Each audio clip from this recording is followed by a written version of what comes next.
The certified letter in my trembling hands contained 7 figures that made my vision blur.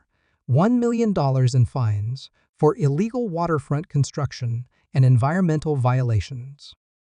Diane Crawford, our HOA president, stood on my dock MY dock with a court bailiff and 3 county inspectors, her perfectly veneered smile gleaming as she watched my world crumble. "I warned you, Jessica," she called out, her voice carrying across the water like a death sentence. Some people just don't know when they're beaten. What Diane didn't know was that the signature on her cease and desist order belonged to someone who just inherited something far more powerful than her petty HOA presidency. 6 months earlier, I'd bought the lake house of my dreams in Clearwater Cove, a pristine development where million-dollar homes dotted the shoreline like jewels. The realtor had been clear. The property came with deeded water rights and an existing dock that previous owners had used for decades. It seemed perfect for my remote software consulting business and my weekend sailing hobby. The trouble started before I'd even finished unpacking. "Excuse me, are you the new owner?" The voice belonged to a woman who looked like she'd stepped out of a country club catalog blonde highlights, tennis outfit that cost more than most people's rent, and the kind of confident stride that comes from never being told no. "I'm Diane Crawford, HOA president. We need to discuss your dock situation." I wiped sawdust off my hands. I'd been installing shelves in my home office. "Nice to meet you. What about the dock?" Her smile was sharp enough to cut glass. "It's not in compliance with current regulations. The previous owners were grandfathered in, you could say. But with new ownership comes new responsibilities." The realtor said the dock was fully permitted. "That was under old management," Diane interrupted. "I've been working with the state to update our community standards. Your dock needs to be rebuilt to current specifications or removed entirely." The way she said removed entirely made my stomach drop. I'd specifically bought this property for the water access. My sailboat was already scheduled for delivery next week. "What kind of specifications?" Diane pulled out a folder thick enough to choke a horse. "Environmental impact studies, updated pilings rated for Category 5 hurricanes, non-slip composite decking, LED lighting systems, and of course architectural approval from our review board." I flipped through the documents, my heart sinking with each page. This would cost more than I paid for the house. "Progress isn't cheap," she said with a shrug. "But I'm sure someone with your resources can manage it." Something about her tone rubbed me the wrong way. My resources? Well, software consulting pays quite well, doesn't it? Especially when you're working with those big tech companies. Her smile was predatory now. "I do my research on new residents." The conversation left me feeling violated and angry. How dare she investigate my finances? And why was she so determined to force me to rebuild a perfectly functional dock? Over the next few weeks, I discovered Diane Crawford was like a dog with a bone. Violation notices appeared on my door with increasing frequency. Dock not in compliance with setback requirements. Waterfront structure lacks proper environmental permits. Unauthorized modifications to community waterway. Each notice came with escalating fines. $500, $1,000, $2,500. The amounts climbed faster than I could contest them. But the real kicker came when I tried to research the regulations she kept citing. Half of them didn't exist in any official capacity. They were HOA rules that Diane had apparently created herself, using impressive-sounding language to make them seem like state law. "You can't just make up regulations," I told her during one heated phone conversation. "I'm not making anything up," she replied coolly. "I work closely with state environmental agencies. These requirements come straight from the Department of Natural Resources. Then you won't mind if I call them to verify?" "Feel free, but I should warn you, Jessica, that questioning the validity of official regulations could be seen as frivolous litigation. The HOA has very strict policies about residents who waste community resources on pointless legal challenges. The threat was clear: keep pushing, and she'd make my life even more miserable. I decided to call her bluff and contacted the Department of Natural Resources myself. After 3 hours on hold and a dozen transfers, I finally reached someone who could help. "Ma'am, there's no record of any new dock regulations for Clearwater Cove," the clerk told me. "The lake is classified as recreational waterway minimal restrictions for private docks." "What about environmental impact studies?" "Only required for commercial operations or structures over 200 feet long. Residential docks under 100 feet just need basic permits." My dock was 80 feet long. I'd been paying for permits I didn't need and following rules that didn't exist. But when I confronted Diane with this information, she didn't even blink. "State employees don't always have the most current information," she said dismissively. "I work directly with upper management. Perhaps you spoke with someone who wasn't aware of the new initiatives." "What new initiatives?" "The Clearwater Lake Protection Act. It's being fast-tracked through the legislature right now. I've been asked to implement compliance measures proactively." The woman was shameless. She was either completely delusional or the most sophisticated liar I'd ever met. Things escalated the following week when I came home to find orange construction fencing around my dock. A sign posted on the gate read, "CONDEMNADSTR. UCTUREDONOTENTERBYORDEA ROFCLEAR WTEAR COVAIA. I called Diane immediately. "You can't condemn my dock." "I can, and I did. The structure poses an immediate safety risk to community members. Several residents have complained about loose boards and unstable railings. The dock is brand new.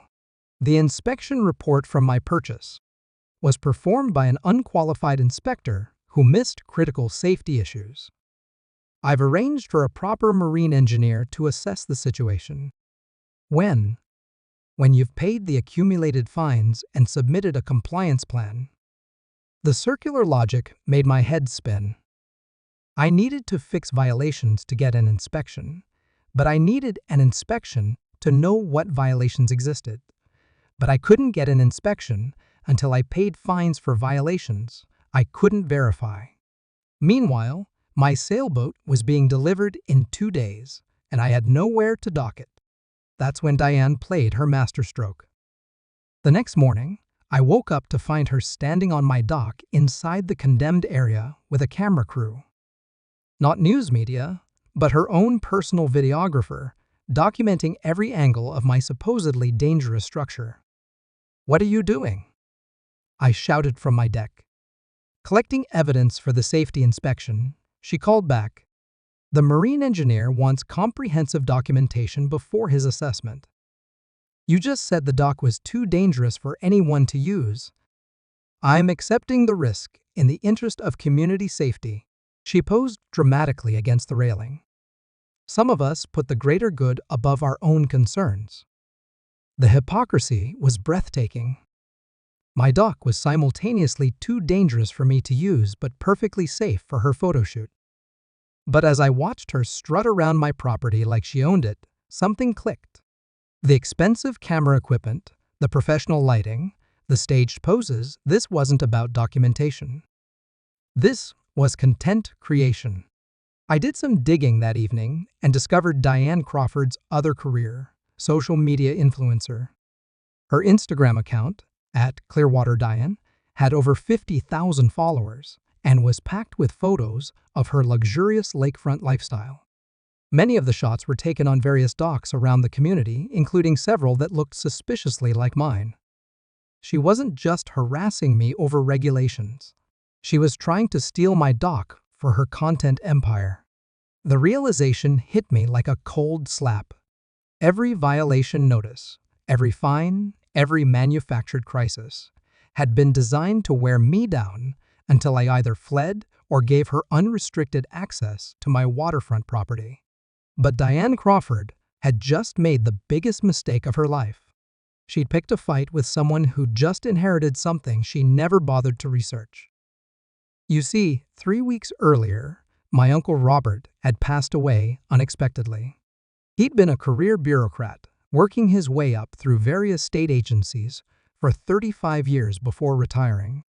His will had been complicated property in 3 states, investment accounts, and something called controlling interest in Crawford Marine Regulatory Services. I'd barely paid attention to that last item. It sounded like some boring consulting firm. My lawyer handled the paperwork, and I signed whatever needed signing, more focused on grieving than on understanding the full scope of my inheritance. But the night after Diane's doc photo shoot, I decided to look into it. Crawford Marine Regulatory Services wasn't a consulting firm. It was the private company that held the exclusive state contract for processing dock permits and waterway modifications throughout the entire region. Every single permit application, every compliance inspection, every regulatory decision for recreational waterways went through this company. And as of 3 weeks ago, I owned 75% of it. I sat in my kitchen at 2 a.m. staring at documents that changed everything. Not only did I own the company that processed dock permits, I owned the company that Diane had been claiming to work with all along. But here's where it got really interesting.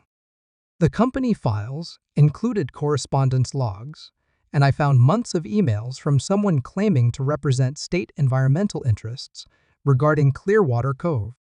The emails requested expedited processing for compliance enforcement actions and proactive regulatory implementation. Every single email had come from Diane Crawford's personal account. She'd been impersonating a state environmental official to manipulate my own company into backing her harassment campaign. And because Uncle Robert had been hands-off in his final years, letting the operational managers handle day-to-day business, no one had questioned the authority behind her requests. I had enough evidence to bury her, but I wanted more than just exposure. I wanted justice. The next morning, I called the Crawford Marine Regulatory Services office and scheduled a meeting with the operational manager. Tom Hendricks was a grizzled former Coast Guard officer who'd been running daily operations for the past 5 years. "Mrs. Patterson," he said, looking uncomfortable as I entered his office, "I have to say, I was surprised to get your call. We've been wondering when the new ownership would want to get involved." "I'm a hands-on kind of person," I replied. "I'd like to understand how things have been operating, particularly regarding recent enforcement actions in Clearwater Cove." Tom's face darkened. "That's been a real headache. We've had someone claiming to represent state environmental interests, pushing us to fast-track all kinds of unusual requests. Honestly, some of the stuff didn't make sense, but she seemed to have the right credentials and knew all the technical language." She, Diane Crawford, said she was coordinating with upper-level DNR management on some new lake protection initiative. Very pushy, very insistent about timelines. I pulled out my phone and showed him Diane's Instagram account. "This DNA Crawford?" Tom's eyes widened. "Yeah, that's her." "But, wait, why does she have all these photos of lakefront properties?" "I thought she was with the state. She's an HOA president and social media influencer. She doesn't work for any state agency." The color drained from Tom's face. "Are you telling me we've been taking orders from some random HOA busybody?" "That's exactly what I'm telling you." Tom spent the next hour showing me every request Diane had submitted, every expedited enforcement action she'd pushed through, every regulation she'd convinced them to implement. The scope of her deception was staggering. But the most damning evidence was her recent request for emergency condemnation authority for structures that pose immediate public safety risks. she'd been setting up a system that would let her condemn any dock in the community with minimal oversight. "Tom," I said, "I need you to reverse every single action taken based on Ms. Crawford's requests. Effective immediately. All of them? Every one. And I want documentation proving that none of the regulations she cited actually exist in state law." "What about the enforcement actions already in progress?" I smiled, especially those. That afternoon, while Diane was probably planning her next social media post from my dock, I was preparing a little surprise of my own. I drove to the community center, where the monthly HOA meeting was being held. I'd never attended one before, but tonight seemed like the perfect time to make my debut. The meeting was already in progress when I walked in. Diane stood at the podium, presenting what looked like architect's drawings. "As you can see," she was saying, "the waterfront beautification project will dramatically increase our property values. By standardizing all dock designs and implementing proper environmental controls, we can ensure Clearwater Cove remains the premier lakefront community in the region." Several residents nodded approvingly. Others looked concerned about the costs involved. "Now, I know some of you have questions about the regulatory requirements," Diane continued, "but I want to assure you that I've been working closely with state environmental agencies. These aren't just suggestions, they're mandatory compliance measures that will be enforced whether we act proactively or not." I stood up. "Excuse me?" Every head in the room turned toward me. Diane's confident expression flickered for just a moment. "Mrs. Patterson," she said with forced politeness, "how nice of you to join us. I was just explaining to the community how your dock situation has highlighted some important safety and environmental concerns." "Actually," I said, walking toward the front of the room, "I wanted to clear up some misconceptions about those regulatory requirements you mentioned." Diane's smile grew strained. "I'm not sure what you mean." I pulled out a folder my own thick document collection. "I mean, the regulations you've been citing don't exist. I've confirmed this with the actual Department of Natural Resources." Murmurs rippled through the crowd. Diane waved dismissively. "As I've explained before, state employees don't always have current information about new initiatives." "Like the Clearwater Lake Protection Act you mentioned?" "Exactly. The one that's being fast-tracked through the legislature?" "That's right." I smiled. "Tom, would you like to address that?"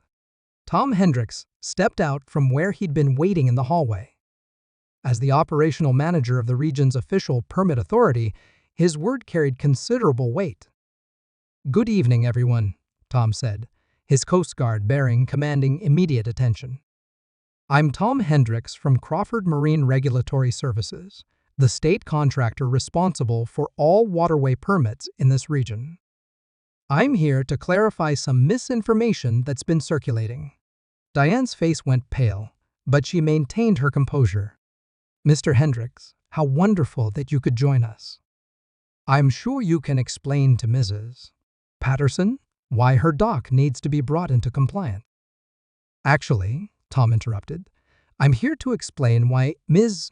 Crawford has been impersonating a state official and manipulating our permit process through fraudulent requests." The room erupted. Diane stammered something about misunderstandings and miscommunications, but Tom continued. "For the past 6 months, someone using Ms. Crawford's email address has been submitting enforcement requests claiming to represent the Department of Natural Resources. These requests resulted in invalid citations, non-existent regulatory requirements, and unauthorized condemnation actions." I watched Diane's carefully constructed world crumble in real time. Her face cycled through denial, anger, and finally, a desperate attempt at damage control. "This is clearly a misunderstanding," she said, her voice rising. "I've been working to protect our community's interests by lying about state regulations?" I asked. By manufacturing permit requirements that don't exist? By condemning my dock so you could use it for your Instagram photos? The Instagram comment hit home.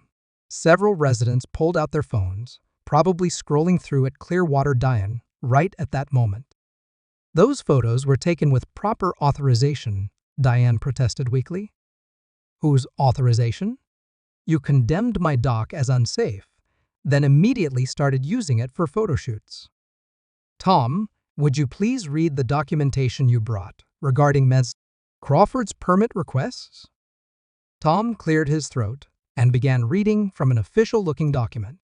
Request for expedited enforcement action regarding non-compliant waterfront structure at 1247 Lakeside Drive. Submitted by D. Crawford, claiming to represent DNR Environmental Compliance Division. Status: fraudulent. No such division exists, and the submitter has no official authority. He continued reading through months of fake requests, each one more damning than the last. By the time he finished, Diane looked like she wanted to disappear through the floor.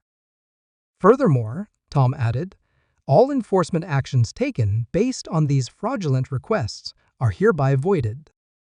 Any fines collected will be refunded with interest, and any condemned structures are immediately restored to active status. The meeting dissolved into chaos. Residents who'd been harassed into expensive dock modifications were demanding answers. Others were calculating refunds owed to them. A few were openly calling for Diane's resignation.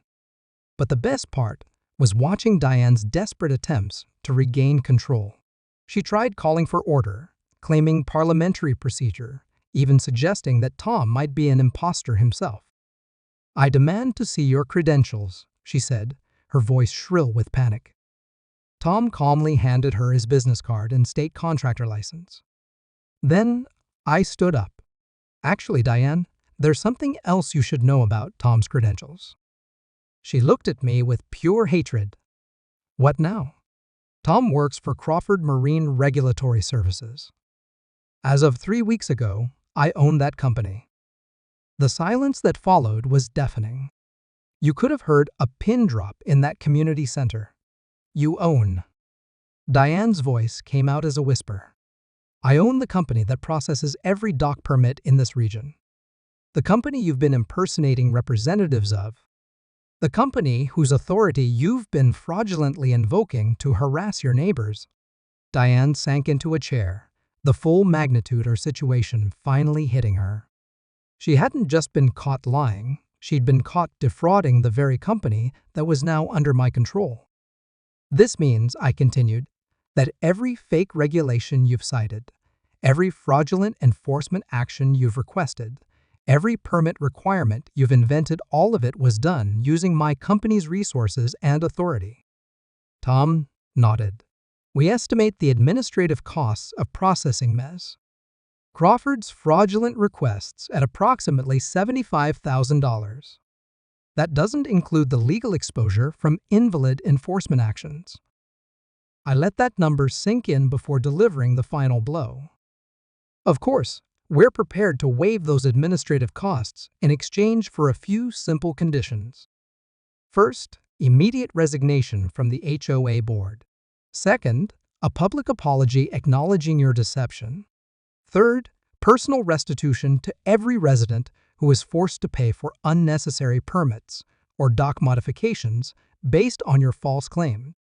Diane's mouth opened and closed like a fish gasping for air. Around the room, residents were nodding approvingly, some even applauding. And finally, I added, removal of all photos taken on private property without permission from your social media accounts. The Instagram demand seemed to break something in Diane. All her carefully maintained composure cracked at once. You can't do this, she shrieked. I've worked too hard building this community to let some outsider come in and destroy everything. You mean like you tried to destroy my property rights? That's different. You don't understand what it takes to maintain standards, to keep property values up, To preserve the character of it? To feed your social media addiction? I interrupted. Because that's what this was really about, wasn't it? You wanted access to the best lakefront properties for your Instagram content, so you created fake regulations to force residents out or wear them down into compliance. The accusation hung in the air like a toxic cloud. Several residents were already pulling up Diane's Instagram account, probably noticing their own docs in her photos for the first time. "Mrs. Henderson," called out one of the residents, "isn't that your doc in her post from last week?" An elderly woman near the back stood up. "That is my doc. When did you take that photo?" More voices joined in as people recognized their own properties in Diane's social media empire. The realization that their HOA president had been trespassing on private property to build her influencer brand added another layer of outrage to an already explosive situation. Diane tried one last desperate gambit.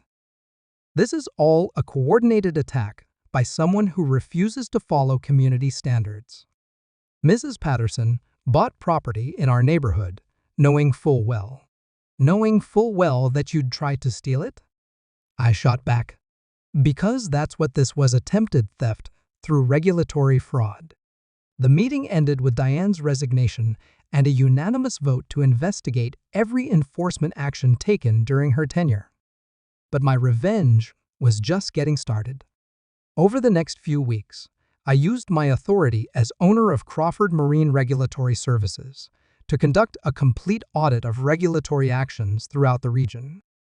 What we found was breathtaking in scope. Diane hadn't limited her scheme to Clearwater Cove. She'd been running similar operations in 3 other upscale lakefront communities, always targeting properties with the most photogenic water access. Her Instagram account was essentially a catalog of stolen content from private docks she'd bullied residents into abandoning. The financial damage was staggering. Between fake permit fees, unnecessary dock modifications, and fraudulent fines, Diane had cost lake residents over $2 million in the past 2 years. But here's where the story gets really satisfying. I discovered that many of Diane's victims had been forced to sell their properties rather than deal with her harassment. In each case, the properties were purchased by shell companies that later resold them to buyers who mysteriously never faced the same regulatory challenges. A little more digging revealed that Diane's husband, Richard Crawford, was a real estate agent who specialized in distressed lakefront properties. The couple had been running a sophisticated scheme. Diane would harass property owners with fake regulations until they sold in desperation. Then Richard would facilitate sales to his own clients at below-market prices. They'd stolen millions of dollars in property value through regulatory fraud. Armed with this evidence, I contacted the state attorney general's office. Within days, both Diane and Richard Crawford were arrested on charges of fraud, conspiracy, and racketeering. Their scheme had violated so many laws that prosecutors were still adding charges weeks later. The media coverage was brutal. Local news stations ran stories about the Instagram influencer, HOA scam, that went viral across social platforms. Diane's carefully curated online image was replaced with mugshots and perp walks. But the sweetest revenge came when Diane's own property was seized as part of the restitution process. The lakefront mansion she'd used as a backdrop for her fraudulent lifestyle was sold to cover victim compensation. The new owners? A lovely retired couple who turned it into a bed and breakfast that welcomes everyone, no HOA membership required.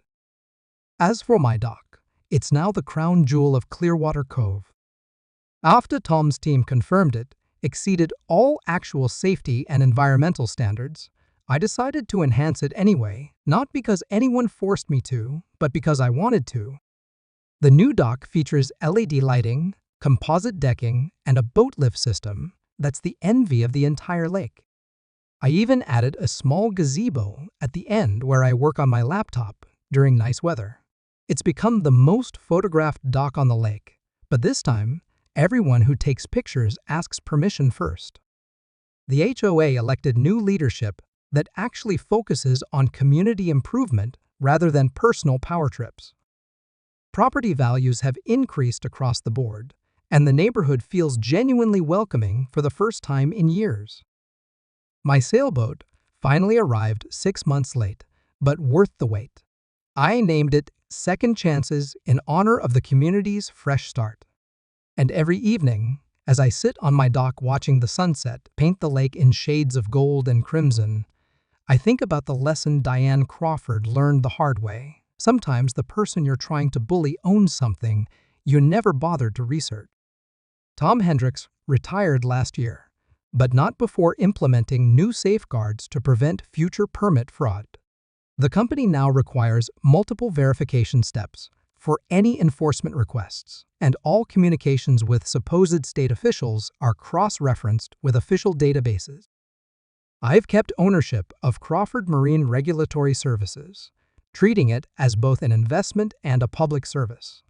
Under new management, the company has streamlined legitimate permit processes while cracking down on fraudulent schemes like Diane's.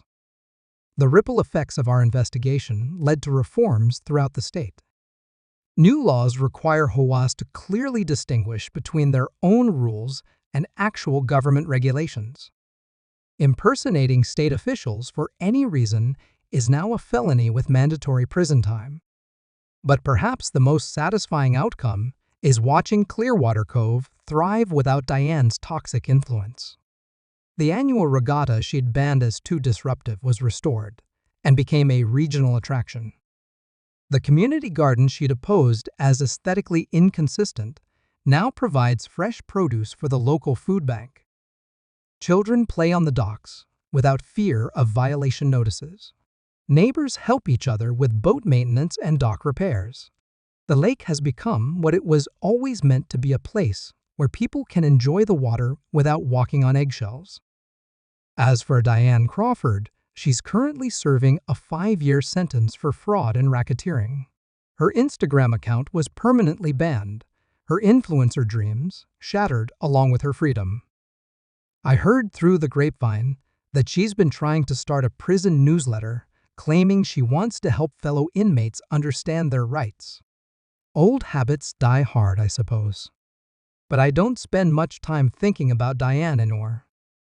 I'm too busy enjoying the life I fought to protect, morning coffee on my dock, evening sails across the lake, and the peace that comes from knowing bullies can't win if good people refuse to back down. The lake house I bought 6 months ago has become everything I dreamed it would be. My business is thriving, my stress levels are manageable, and I've made genuine friends among neighbors who were previously too intimidated to socialize. Sometimes I get calls from other lakefront communities dealing with similar problems. Word spreads quickly in regulatory circles about someone who successfully stood up to permit fraud. I always offer the same advice: know your rights, document everything, and never assume the person harassing you actually has the authority they claim. But mostly, I just enjoy the water. Every morning, I walk to the end of my dock and watch the sunrise paint the lake in brilliant colors. It's the same view my property had when I bought it, but everything else has changed. The dock is still 80 feet long, still perfectly functional, still absolutely beautiful in its simplicity. But now it's also completely legal, properly documented, and protected by regulations that actually exist. Some battles are worth fighting, especially when the alternative is letting bullies steal your dreams. And sometimes, just sometimes, the person they're trying to intimidate owns exactly what they need to fight back.